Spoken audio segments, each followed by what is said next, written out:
Here. Member Elmer. Member Stresnick Dean. Here. Member Harris. Here. Vice Chair Winika. Chair Lantis. Here. It looks like we do have a quorum tonight. All right, and but before I forget, I told Lucas when I first came in, Lucas and Zach, Dr. Wanika sends his regrets. He's under the weather tonight, can't make his last meeting, but he said he'd stop by at one of our future meetings to tell everybody goodbye. So anyway, he called me about a half hour ago and let me know that. At this time, I would like to ask the Planning Commission members to make a declaration of any conflict of interest or of any ex parte or outside communication that might influence their ability to hear all sides on any item on the agenda so that they might come to a fair decision.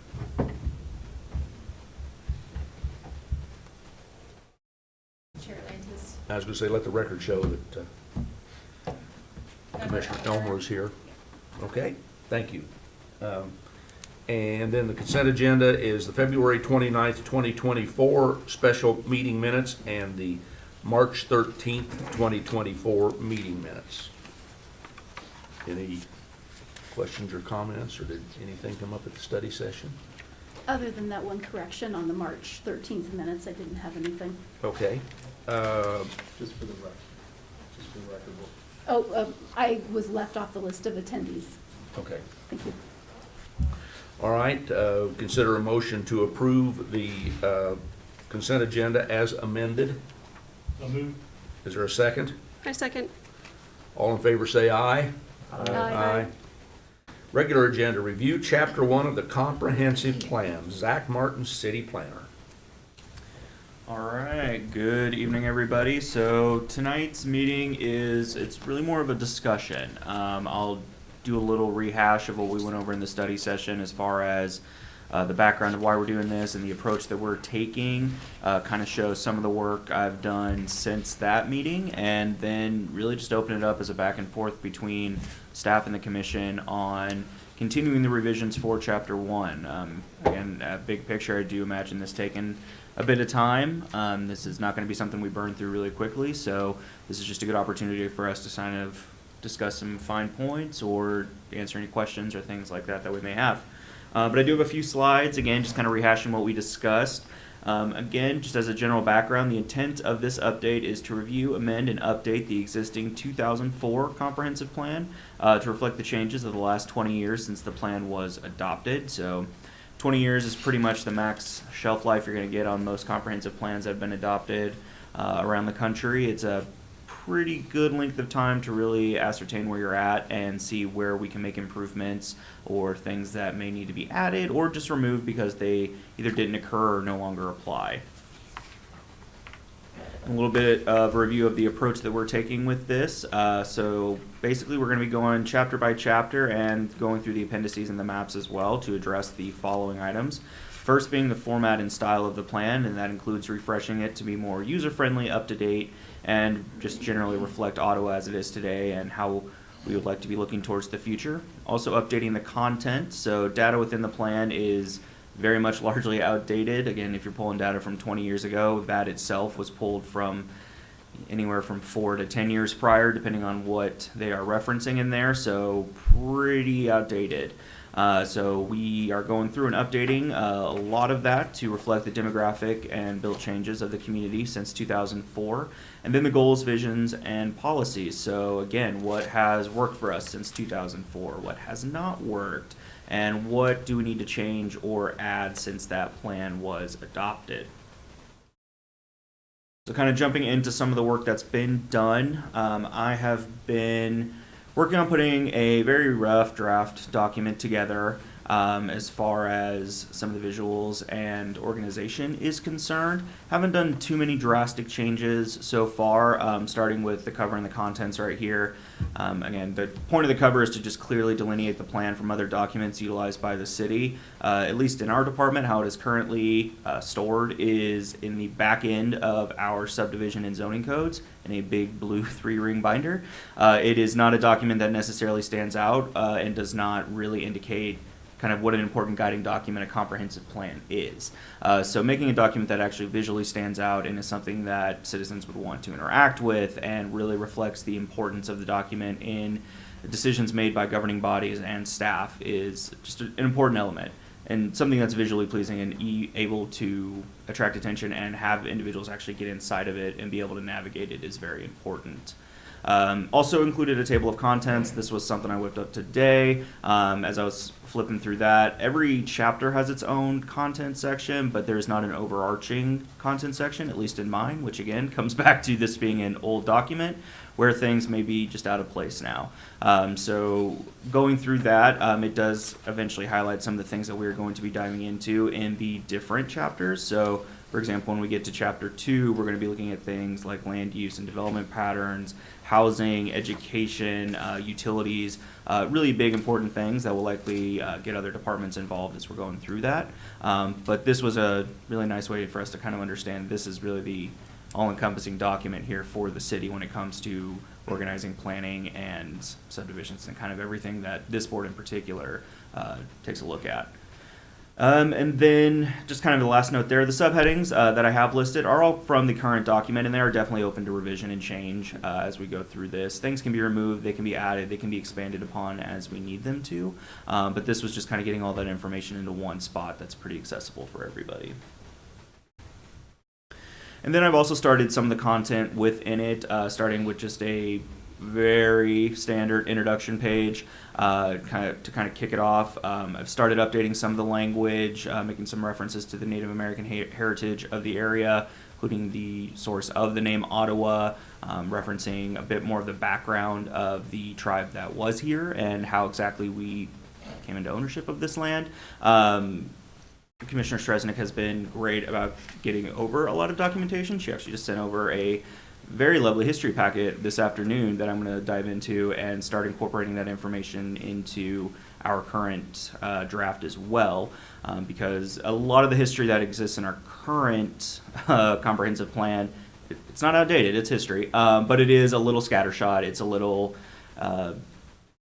piecemeal, missing components, or maybe not necessarily getting everything correct, or it's using language that maybe has changed over the past 20 years and maybe blanks some things out. The point is we're trying to get that a little bit refreshed and really give a more encompassing view of what the community is. But as far as the structure of the page, I've tried to clean it up a little bit. If you remember when we were going through in the study session, things just looked very chaotic on that. We had pictures kind of at all corners on there. Paragraphs were broken up.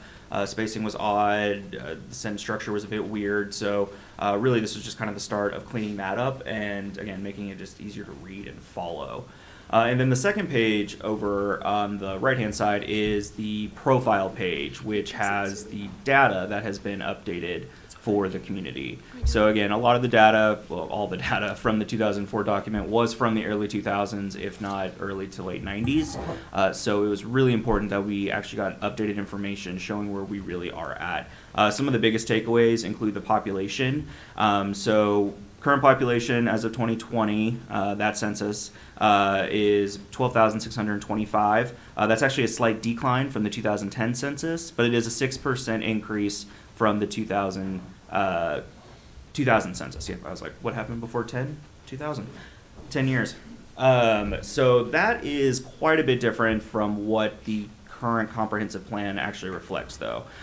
They projected quite a bit of population increase to where our population, if it had followed that track, would actually be in the mid 15,000 range.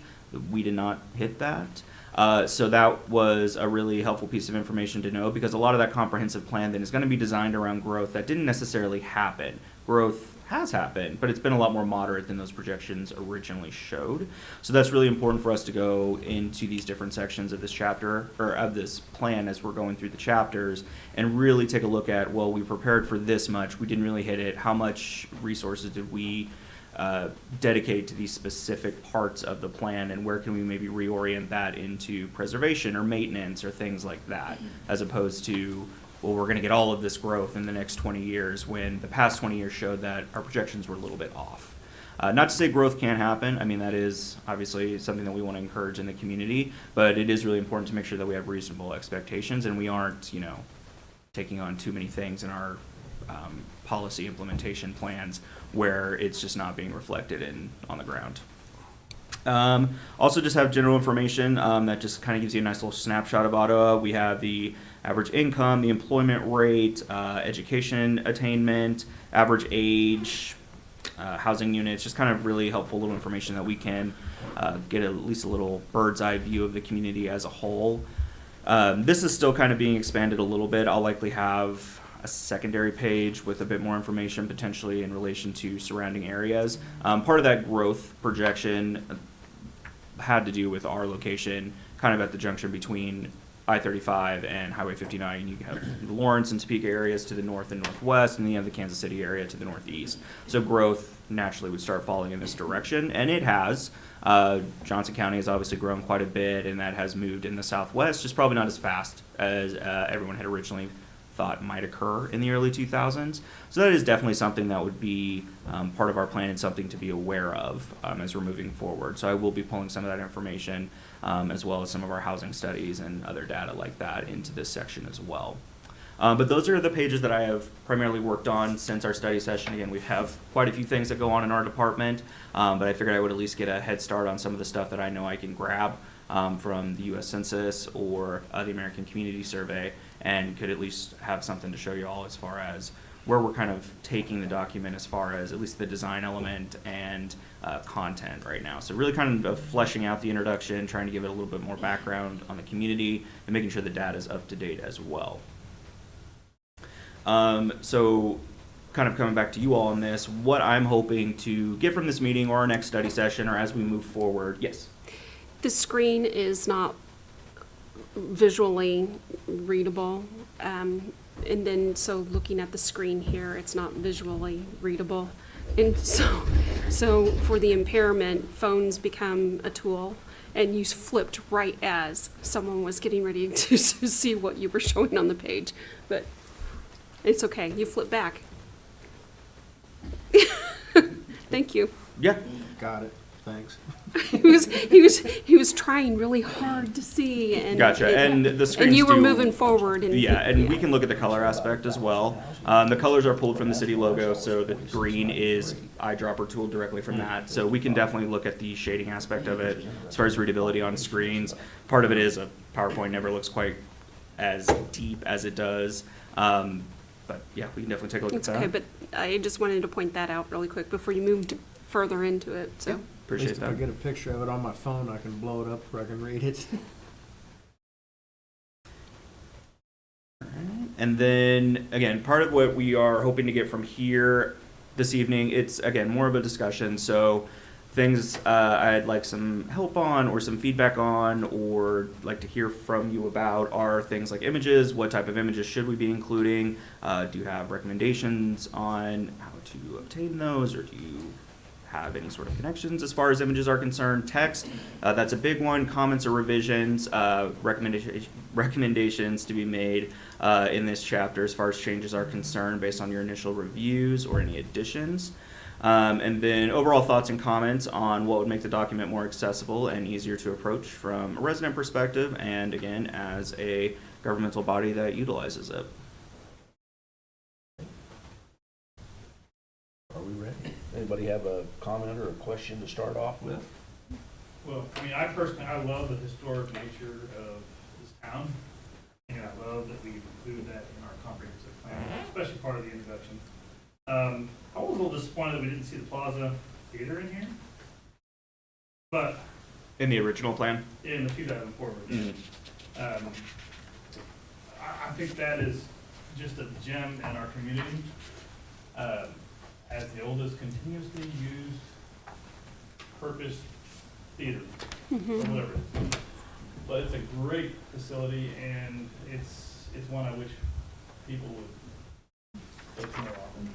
They didn't know that it was the oldest at the time that this was I done. know. Time this was done, I know, but, I mean, it was still an old theater, so I'm surprised it wasn't in here. And just some notes, I mean, if we want to keep the same images, we've got to change some of the wording on some of these, like, Carnegie Center, I believe Suzuki Strings is no longer there.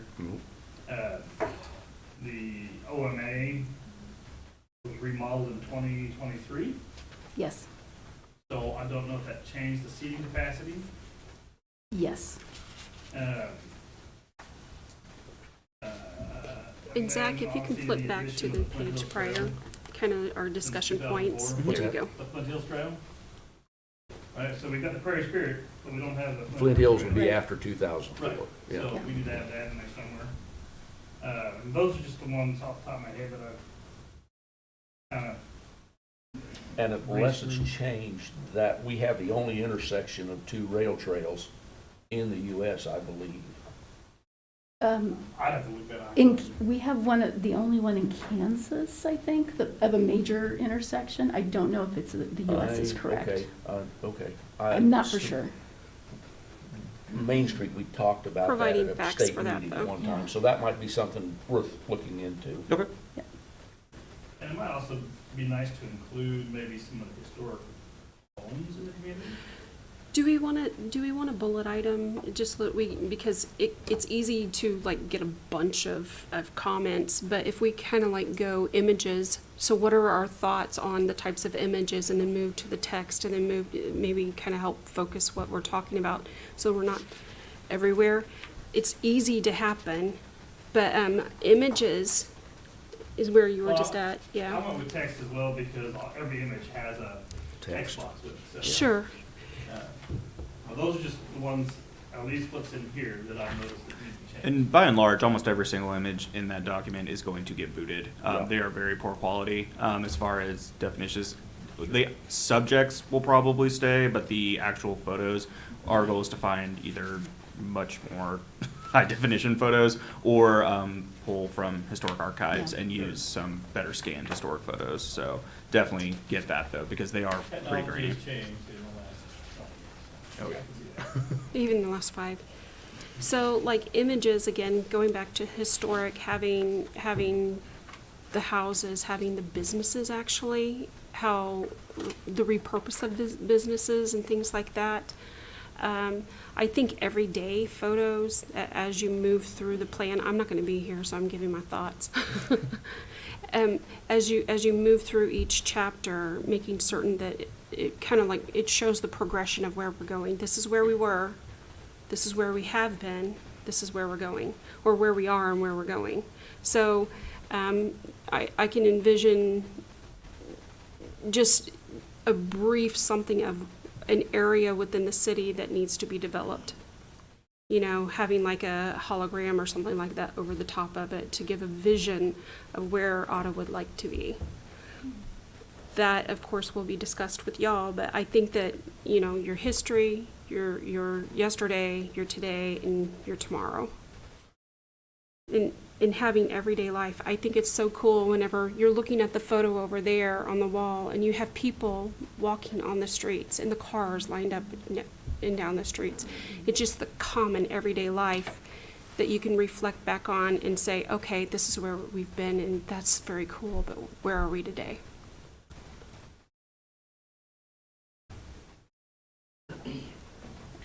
And all the photos in this room came out of our collection. Did they? The Historical Society, yeah, so. Which the example photos I had on the slide for the introduction, I think just came from the Kansas State Historical Society. I just did some quick Sure. holders Yep. until. In this picture over here, who do we have depicted? I'm blind. I So- see an American flag. It looks This- like a presidential. So this photo was actually shot by a college student named Luke Hoffman, and it is a picture of Boy Scouts meeting with Teddy Roosevelt at the Old Depot Museum. I thought it looked like Roosevelt. Mhm. I couldn't tell. Hilariously, it had originally been miscatalogued as World War I veterans, like very short World War I veterans. But those were Boy Scouts that were there to greet him when he arrived at the depot. Yeah, and Ottawa has such, as I was saying in our planning session, Ottawa has such great qualities about it. We're a diamond that we're kind of in the rough. We need to get out. I mean, I whenever you were talking about how the growth hasn't necessarily happened as what had been predicted. And my question to me was, why has the growth not happened? And it's like, you know, again, it goes back to the planning aspect and having the vision. And all it is a vision. There's no way of guaranteeing. It's not a crystal, I mean, it's a crystal ball looking in the future, but there's no, I mean, life happens and changes. But then I also had a comment about how much housing has increased and what was the business growth during that time. So, but those are just, I mean, not that it's going to make a difference for today, just for me, it was like kind of aha moments of whenever you were on that screen going, I wonder why. I wonder what that was. I wonder what prohibited that continued growth, what that projected growth was. So, and I know that we've done some infill, but we've also removed. So it's like, what was the actual growth of the residential, and showing, you know, kind of marking the history also with the development whenever you're looking at the plan and looking future-wise. Yes, we may only have X amount of houses, but this is what happened over the years and we transitioned into, but the growth actually was there. I mean, you builders, you've seen stuff happening. It's just that whenever you look at what is the population and what are the houses that we have, well, we've had replacement houses too. So it's like a 1-for-1. And I think it's hard to, I think it's a little bit hard to do a postmortem on why the growth projections were what they were and why that did or didn't happen, or didn't happen. But something I thought about since our last study session was, the growth in Edgerton. Well, the intermodal went in 10 years ago. When did the housing to support that start going in? About 6 months ago. Yeah, about a year. Huge lag. Huge lag. And I would assume that when people were projecting growth 20 years ago, they were thinking about growth that will come down I-35. But oh yeah, I should use a mic. I can't hear you very well. You can't hear me very well. I'm just over here talking to myself. Commissioner Sterios-Dean was nodding along to me, so that obviously that's going to come down I-35 at some point, but sort of making sure that whether it's through scenario planning or just taking a more cautious approach, so that, as Zach said, you're looking at spending real money around that growth, and so you want to plan appropriately, and we want to do whatever we can to make that growth happen, but also not spend money injudiciously. If anybody else, I got a couple of thoughts I'd just like to share on that. Oh, go ahead. But I wanted to see if anybody else wanted to chime in on that right away. Okay. Couple of things, notes I wrote down. One, let's go back to Edgerton. Not much growth in Edgerton based on the intermodal, but hundreds of new housing units, rental and single family in the Gardner area. Sure. Because Gardner had the infrastructure in place, basically because they had projected growth. They projected a lot of growth in 2004. They got in a lot of new subdivisions that had the infrastructure in it, and then the 2006 through 2008 happened, and so those sat vacant for a long time. Ottawa, on the other hand, in 2004, we were just on the cusp. We had, I think you can look back, we had 3 or 4 planned subdivisions. The Coves was one that got infrastructure. Westwood got infrastructure, but there were 2 more at least that had 100 houses in them or so that never, they started in 2005, and by 2007, people walked away from them. So we didn't ever have the infrastructure in place to support rapid growth after that. And what most of the infrastructure we have is now filled up. Westwood's almost full, the Coves is going to be full here in another year. So, and we still don't have anything with new infrastructure. So that might be one of the reasons. Another reason is, well, the downturn, we lost hundreds of residents in 2007. There were lots of vacant houses in Ottawa, Kansas in 2007 and 2008.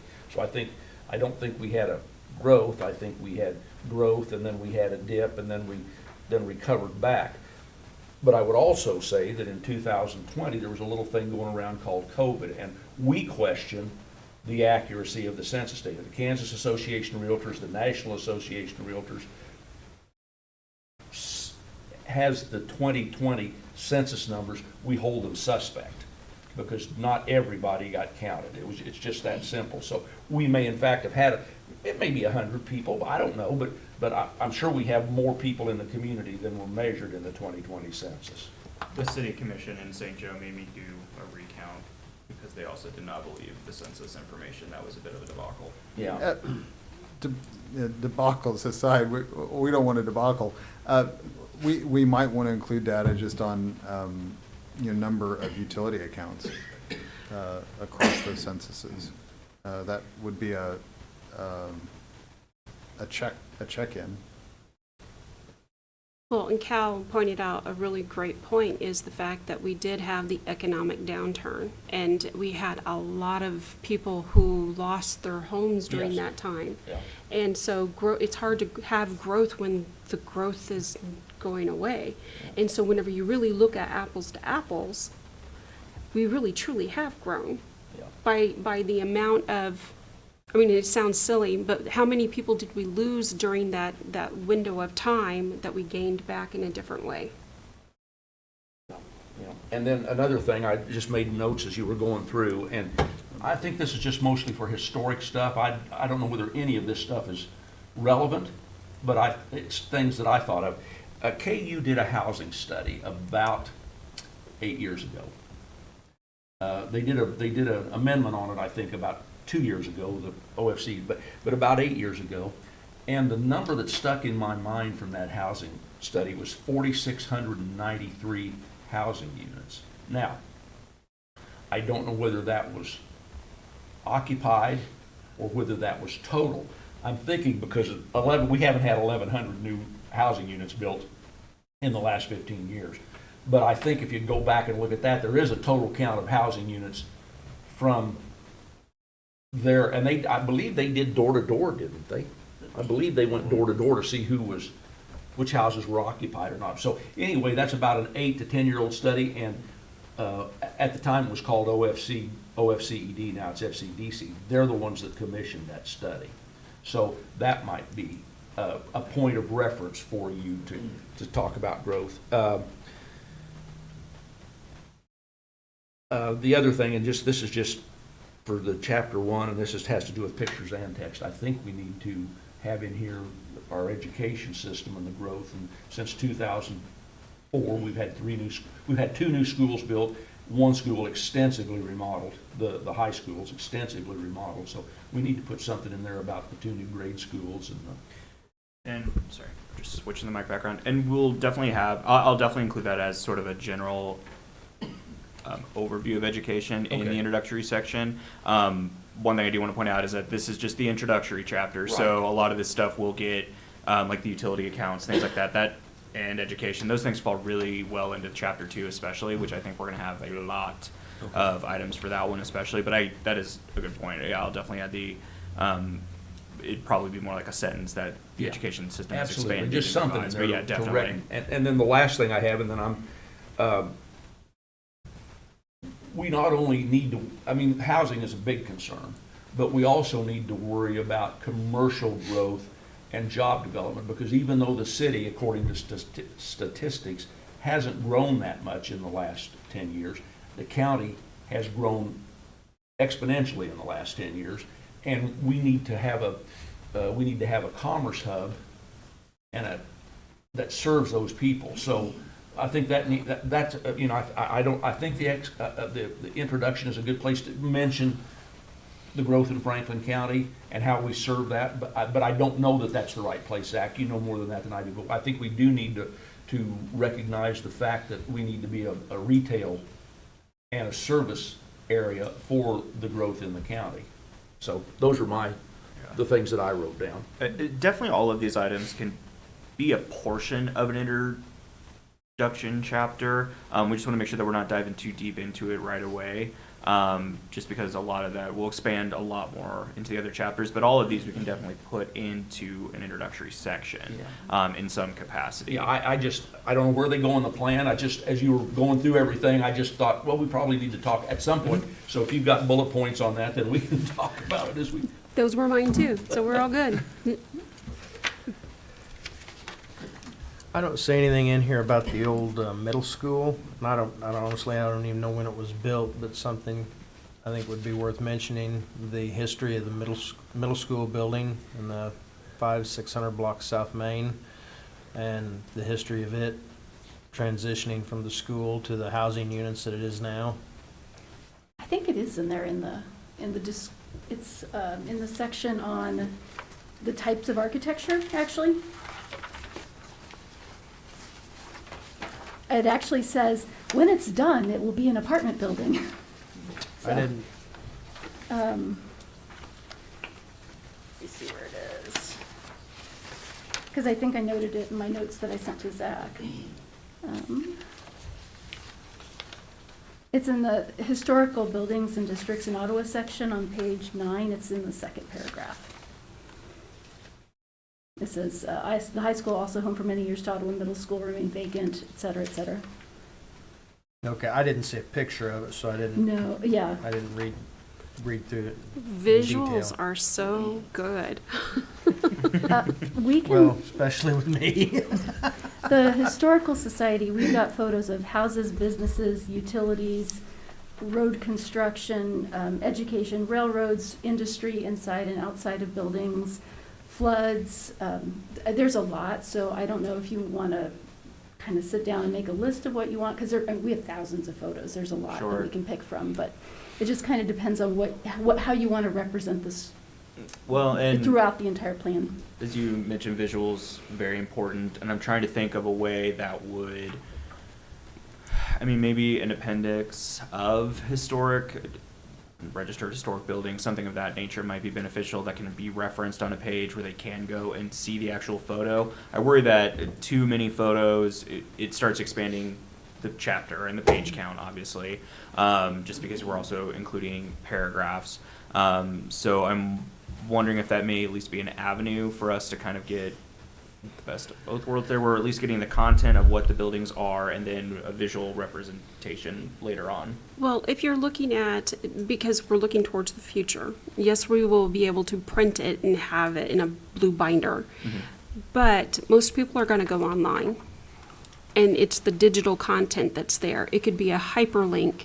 So it'll say Carnegie, and you click on it with a hyperlink, and it will take you to the picture, that more in-depth history or something like that, if that's a way you wanted to go. Yeah, I think a hyperlink would work, as long as we can play well with our city IT as well. So that's, IT, you're going to play really well. This is going to be your gem. This is going to be your diamond.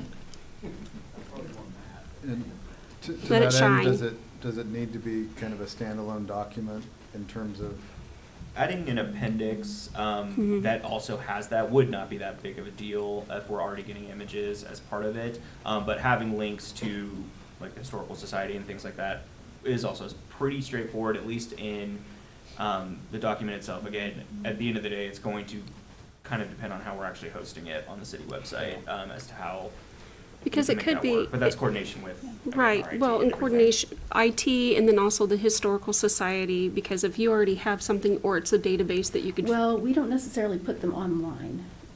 So there's a lot of them that have never Sure, been scanned. they'd be scanned, right, But, yeah. So it is It'd an be a- undertaking. So I don't want to have a staff member scanning 10,000 photos for the sake of scanning, but I'm just thinking, like, what do we actually need for this Representative type document? of photos, though, is what I'm thinking, just 2 or 3. So, but yeah, I mean, Whatever. I'm just letting you know that it's there and available if Sure. these are things that you want. Well, and again, we can always find some sort of middle ground for all of these options, whether it's a direct link to just the Historic Society site, and then you can get in contact however you would, but we would still have an appendix for people who needed it within the document or wanted it that way. And there's ways we can go about kind of satisfying those different options. I would ask a question of, does keeping, in my opinion, keeping the document relatively slim makes it more usable. Am I wrong about that? That having right now it's a giant binder that is hard to think about lugging to a meeting, for example. I've lugged it. I think slim, but also without big humongous blocks of text. It's a lot easier to skim when it's broken out. We're all skimmers now. We're all used to just skimming as we're scrolling, so. Yep. I would, again, we still have quite a few things to get through in the entire document. I would imagine that we can keep it still relatively slim. I foresee that it would probably be expanded a bit just by the natural upsizing of headings and just things of that nature. It will just naturally get a little bit thicker, but I think we can still keep it relatively similar sized at this time. I think if you have a true developer, if you have somebody who's going to come in business-wise and they want to look at the comprehensive plan, they're not going to care whether it's thin or thick. They're going to get the information that they need, whether they're researching it or researching everywhere else. I think if you keep it thin, you're almost limiting the information that someone who's actually planning to make a move to Ottawa, if it's online and accessible through the online version, that's the first thing that they go to. I mean, even as a realtor, you know, people go to realtor.com and they start looking before they even ever reach out to a realtor. 81% actually look at Right. Realtor.com. or Homes.com So first. in the same concept, if you have a business or even a family that's looking to move into the area, they're gonna start looking at things that are available online. And they're not gonna care how thick or thin it is, they're just looking for information. Does that make sense? I hear you. I think I probably think that I take in information a little bit differently, that, Right. that the ability to tell a story in a relatively compact format makes it more accessible to me. That may be an oddity of mine. I don't think so. I think that's, Point, I think if you keep physical document small and concise. Right. Your online what's content's online something. can be as broad and in-depth as you want it to be. And I would only say that I think the difficulty in that, we'll have to think through. What actually is printed. No, we're talking about a legally adopted document. Mm-hmm. And so I'm not sure how that interacts, right, between something that I have that's relatively compact and everything else that isn't in that relatively compact thing, right? So if we can say, hey, there is a fantastic index of historical photos that aren't actually part of the legally adopted document, like that might be a way, and Zach probably has thoughts, or will have thoughts on how we can do that, but I think you want to be careful about what's in the legally adopted document. Sure.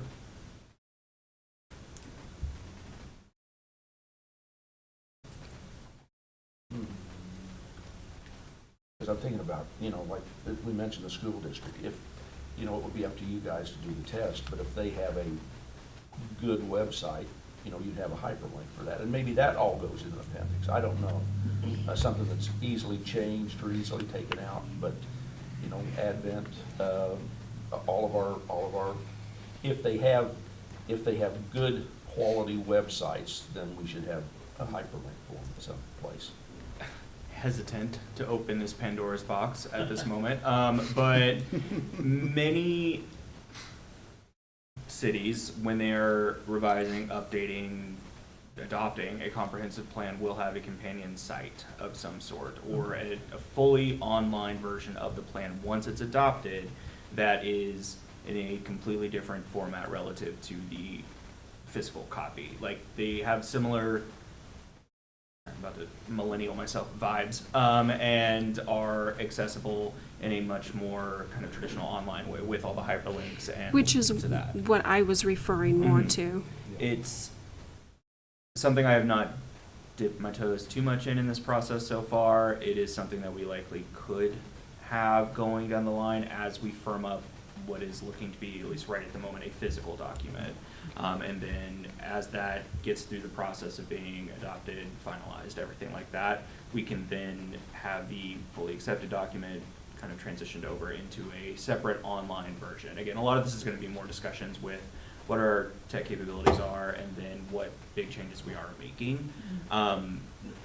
The online components, they are really important. That is how most people do access information at this point. The physical copies are really important as well, because it is great to just have that handy and have something recorded, all that good stuff. My staring into space that was happening for the last 3 minutes was me kind of figuring out the best way to approach that, and I guess my response to that is all of those are extremely important points, and we will likely be exploring that as we move along in the process. But if we're focusing on the online aspect, I would almost kind of mentally separate those two, and then we have the physical one that we're working on revising at the moment, and then the online one would be kind of the after, once we've actually worked through this, and then we have established what we want that to look like, and then we can figure out hyperlinks and all that important information, as far as online accessibility is concerned, beyond it being a uploaded PDF type situation. Well, the thing, because that is the third bullet point, how do we make this document more accessible? Yeah, absolutely. And maybe that we have the official document, because really, the only place the official, the printed document, only people that want that are the people in this building, maybe the people at the FCDC, and maybe the people at the chamber. Nobody else is gonna want that. They're gonna wanna go online and find what they want, and so maybe we have the official version, like you say, the adopted version, but maybe we have a disclaimer on our web presence to say, for the official document, you know. Here's the PDF. Here, yeah. Right, this is- Click here for the PDF, because, I mean, there's a reason TikTok is 15 seconds. There's a reason Reels are 20 I mean, there's a reason for all of that. If you, like this introduction is a great introduction, will be when Zach is done with it. But if nobody's gonna get to chapter 2 if they have to read that whole introduction, they're not gonna stick to it that long, so, I would, if you'd indulge me, Chair Lantis, Yes. I'd just like to highlight how excited I am that our planner is going to be launching a website soon. That was my takeaway. I'm so excited to be getting with IT about that. So, that's what we start talking to somebody about, a consultant, because I know their plate's pretty full with what they do, and so somebody designed to do the web design.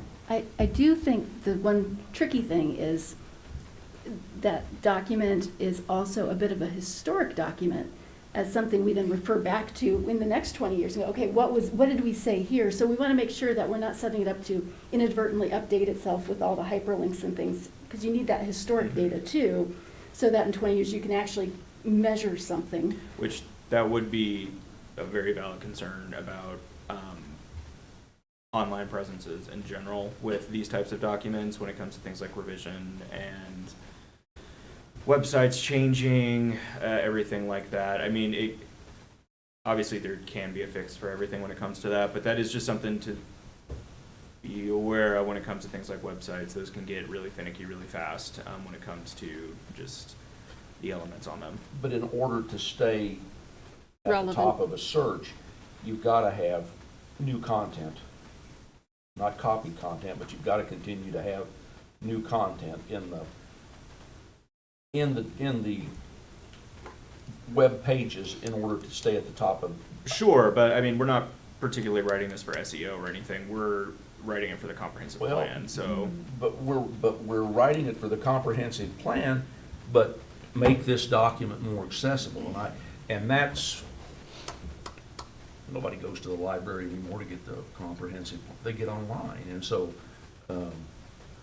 while a developer might want to read the comprehensive plan, or somebody that's potentially going to build a plant here might want to read it verbatim, most of the people just want to know what it is, and so maybe that's what our online presence is hey, here's what a comprehensive plan is, here's what it includes, just a couple of talking heads on there and a few visuals and something that we can change on a regular basis. And I set that up in St. Joe very similarly to that. Yeah. We created a landing page essentially with that information and links to Yeah, helpful sites and things like that. keep the content fresh, and you're going to pop up to the top of the search engine. And I would say that yes, for what a comprehensive plan is, SEO is not necessary, but for the public, SEO is very necessary, because you're only going to go to the The first page. And if you're on accessibility. page 2, Sure, I guess I The city of Ottawa will be at the top of the page anyway, if you're looking at It either varies. I mean, obviously us or Ottawa, Canada pops up quite a bit with us, but typically speaking, when you search city plus comprehensive plan, it does usually bring up that as the result. But we can definitely just take a look at what we need to do to make sure that that content's getting out to the people who need it. Setting up a page and just making sure it's accessible. Well, we're all looking forward to your TikTok version of this comprehensive plan. Well, you have most of my comments about the historical stuff, and I just put a bunch of notes. I'm happy to help with whatever you decide you think we should include. Yeah, absolutely. And my goal is to bring an update based on these comments or any additional comments we get still here tonight, and then comments sent over to me, plugged into the draft, and then by our study session having some physical stuff for you to look at and be able to check out.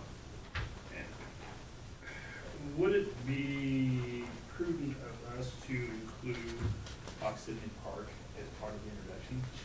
People are gonna read the introduction and. Highlight it. Yeah, Like highlight you it. mentioned, business and county growth, proximity park, those all tie together right there. I would say that someplace in there you should point out that we have a municipal airport, recreation commission, and municipal golf course, and things like that in the introduction. We do have a municipal golf course now, don't we? We do. Yeah. Still under contract for another year or two, but Yeah, that's but eventually. it's there. In the next 20 years, it'll be right there. Anyway, anything else, guys, gals, people? Thank you for the work you're already doing on this. Yeah, trying to keep several balls in the air at the same time, but this one is a really exciting project to be working on, and just hope to keep bringing you all some good updates, and hopefully we can all get something at the end that we're really proud of. Mr. Harris, did you have a question? You brought up earlier about limited, Cal, you had brought up earlier about limited availability on development sites that already had the infrastructure in them. And you've been around a long time. Maybe you can kind of give the history as to why it hasn't developed. Kilo has a piece of ground be south of 9th Street. It'll be south of 8th Street between Beach and Olive. I know the storm sewer is there, and I believe the sanitary and water is all in. The streets haven't been built, and it's been sitting that way for several years. Do you have any insight on as to why that has never developed? I'm assuming Kilo still owns it. But there's several home sites in there that. I just don't think they found, I don't think they found the right project yet. They've looked at 2 or 3 different types of projects, and they just haven't found one yet that they want to invest in, I believe. I think it's all about money. I mean, that's what it's always about. Yeah. And in a lot of places, we have situations where we could develop, and the landowners are unreasonable in their expectations. We have a lot of areas, 2 years ago, Wendy and I gave a presentation to FCDC and whoever else wanted to be there. And what we talked about the topography and the geology of the region, because we're limited pretty much in where we grow. We're limited to growing northeast.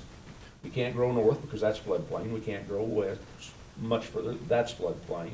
We can grow to the southwest, but there's a lot of rock out there, in the same way with straight south. There's a lot of rock, and we have an interstate we have to jump. So there's a lot of reasons that it's not practical for developers to come in and do that.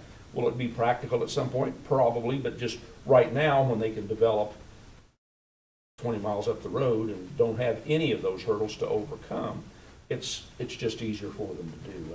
And you know, as housing prices go up and hopefully interest rates go down, and the need for more living units, whether they're rental apartments or whether they're single family, you'll see more development interest in our community.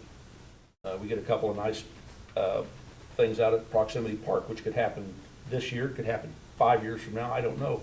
But those things tend to make people look at the substantial investment you have to have for development right now. In Lawrence, are talking about $85,000 a lot now minimum to develop a lot.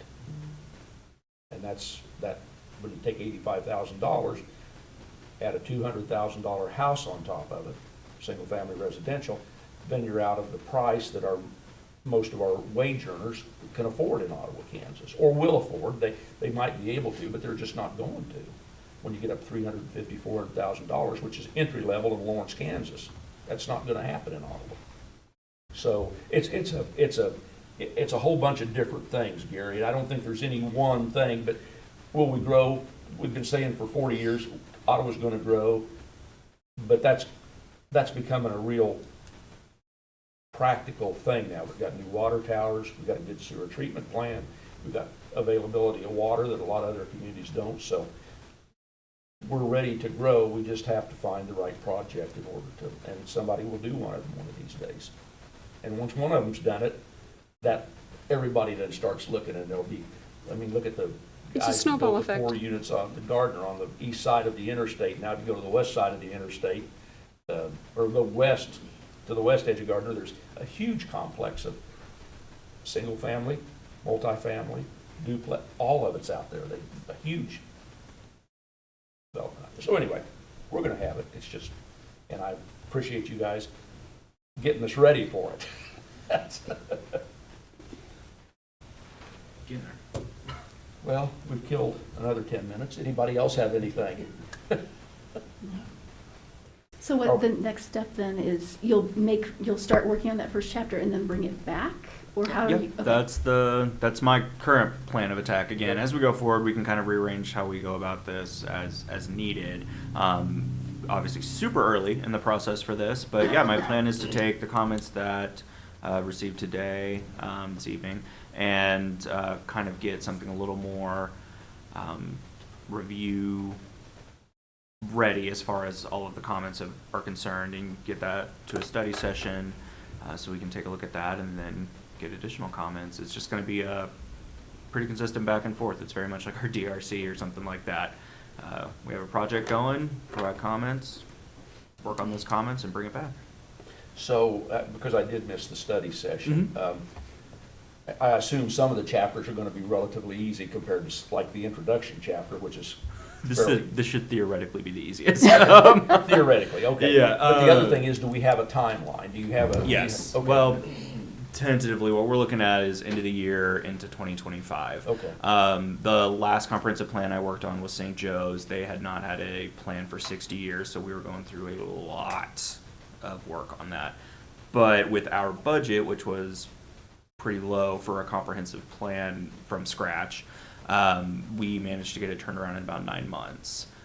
So, I mean, it's a several months long process, and as we move forward, we'll work on having community input and other departmental input, consultant input where necessary.